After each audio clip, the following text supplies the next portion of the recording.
Most people don't realize that they're constantly transmitting information into their reality, and what they're transmitting into their reality is shaping the world around them. My name is Michael Dugan, and I train leaders for the largest organization of its type in the world. By the end of this video, you will understand how to co create and manifest in your reality at a level that you've never known. The first point to understand is that everything is energy. Everything is made of energy and everything is moving. You cannot destroy energy. Energy is energy. So you are energy, I am energy, but I'm also matter, and matter is compressed energy. Everything is energy. Now, the second point to understand is that everything is a communication. So I am constantly receiving information 24/7. I'm smelling it, I'm receiving it. I'm seeing it, I receive it. I hear it, I'm receiving it. I taste it, I receive it. I feel it, I receive it. And I'm intuiting it. I'm constantly absorbing data, but I'm also constantly sending. Most people get that they're receiving, but they do not consider that you're constantly sending data.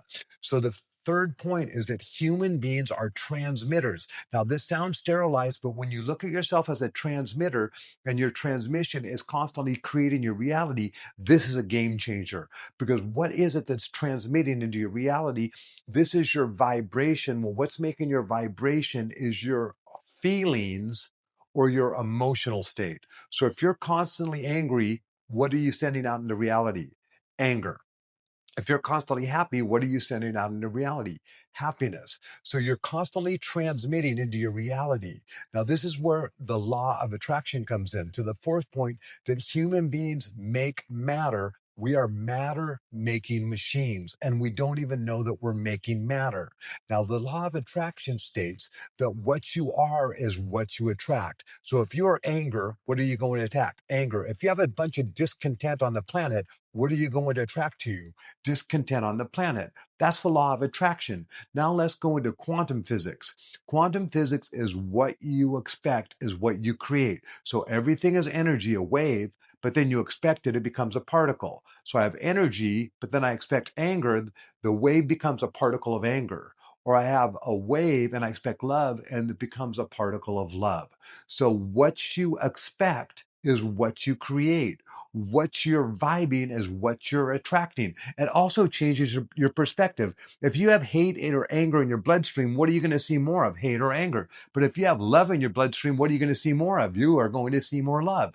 So what you have in your bloodstream is going to affect your perception, your attraction, and what you're collapsing when you collapse the wave into a particle.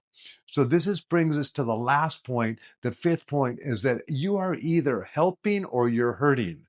If you're full of hate and if you're talking negative about everybody, you are probably part of the problem. When you look at everything from the simple perspective of positive, neutral, and negative. So either you're positive or you're negative, one or the other, or possibly neutral, the very middle of the bell curve. But then simultaneously, your hormones are happy or unhappy. So how are your hormones in your bloodstream right now? Because if they are unhappy, you are probably part of the problem. So this brings us to the sixth point, and this is the payoff. And even though it's simple, it's that big of a deal. Learning to become a master of your emotions and learning how to regulate your own emotions is the skill that will allow you to manifest your reality and collapse your reality into existence at a level you've never before attained. So this is where you want to be like somebody in an orchestra that has the first seat and plays the violin, and you want to be able to play the frequency of love, the frequency of joy, the frequency of abundance, as opposed to the frequency of anger, demonization, discontent, and polarization. So you are either part of the problem or you're part of the solution. So if this information resonates with you, start the practice of becoming an emotional master and learning to master your emotions from the inside out. Because once you take control of the hormonal state of your body, it's going to have an absolute effect in your transmission outside of you, shaping the world around you. If you like this content, please gently hit the like button. If you like it, I hope to see you again.